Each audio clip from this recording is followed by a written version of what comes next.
That's a great question.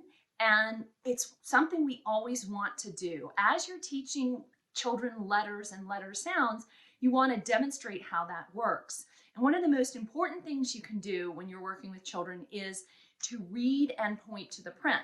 And this is from our cute little book, Cora Coconut. And essentially what you would do is as you're reading, you would point to the words. So Cora gets a can.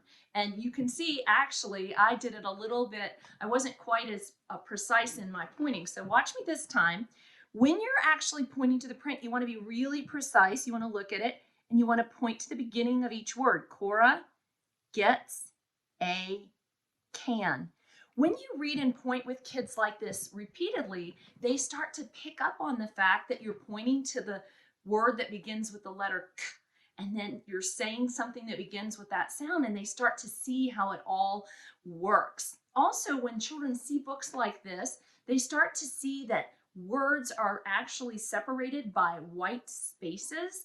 And so they start to learn that words are groups of letters that are collected together. If you don't do this kind of modeling and demonstration of how print works and point to print, they never really get the big picture or the application. This is called concept of word, and it's really very important.